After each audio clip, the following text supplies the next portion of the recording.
YouTube. Silver Joker here. I'm going to make this quick video, show you the latest pickup, and amend a few things from my last video when I talked about the Washington Mint. So we'll get right to it. First of all, I want to show you these. I got these from my local coin dealer today. These are the Engelhard prospectors. Everybody's familiar with the prospector. Engelhard makes their version. Then, of course, Provident makes a version.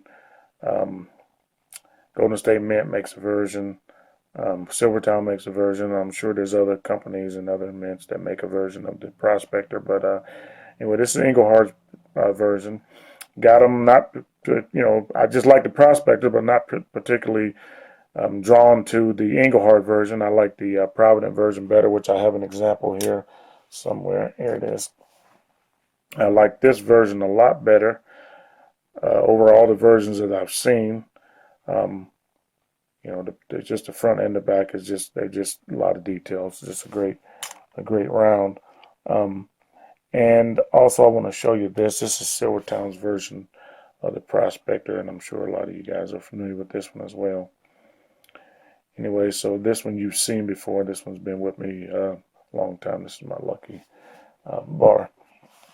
Anyway, so I want to show you this. This right here is a bank note. This is a bank note. Now, I'm telling you this because I'm going to make a point here. This is a bank note. Now, this is put out by Silvertown, and this bank note they put a bunch of these out. It's 4 ounces of 0.999 fine silver, and they're very, very collectible if you want to invest your money in silver. Now, they're just your generic silver. Washington Mint puts out a bunch of these. They started putting these out, I believe, in the late 80s, in the 90s, and they still put them out to this day. But they still have the Washington Mint name stamped on them, but they actually distributed by the new company called the Collectible America, and they put out these. Actually, these have a nice little premium to them because the mintages are low. This is the 1 ounce banknote.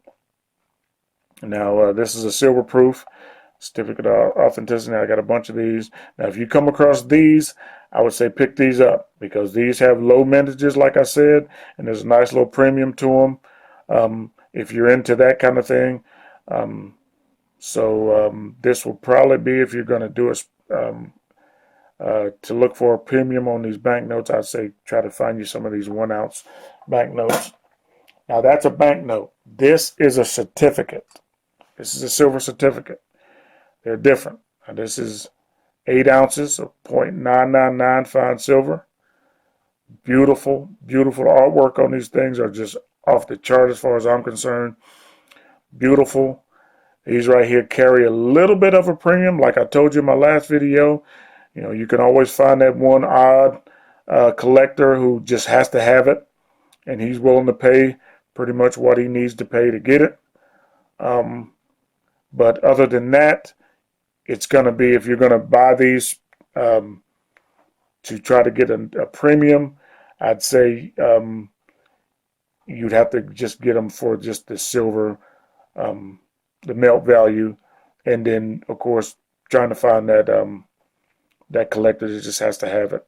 Now, this one has some issues, as you can see. Somebody got the real fat fingerprint on there. Wasn't me. The fingerprints will prove that. And it's cloudy. But like I said, I collect them because I like the way they look. They're beautiful. And I really don't see me trying to make a whole lot of money back other than what the silver value is going to be, or as a collection. Now, I think the more of these I collect and the bigger my collection gets, the more valuable they'll be to someone down the road. Now, that's just a gamble I'm taking. I'm not going to, stake my whole stacking ethos on that. But I believe that if, the bigger the collection, like everything else, the more detailed, the more complete your collection, the more value you have in it. So, but that's really not my motivation. I mean, I'd like to get more money out of it than I put in it. Of course, everybody would like that. But that's really not my main focus. My main focus is just to complete my collection. I'm a collector, as many of you are. I like to collect things, and this is just the thing that I'm on now to collect these. So anyway, so there you go. You have the ingots from the Washington Mint. They started in 1971. They made those ingots. They had their George Washington stamped on the ingot. They're 3-ounce ingot bars. I don't see many of them. I've been looking, but those right there actually carry a pretty good premium. They're probably the pinnacle of the Washington Mint company. So if you come across one of them, I would suggest that you get that.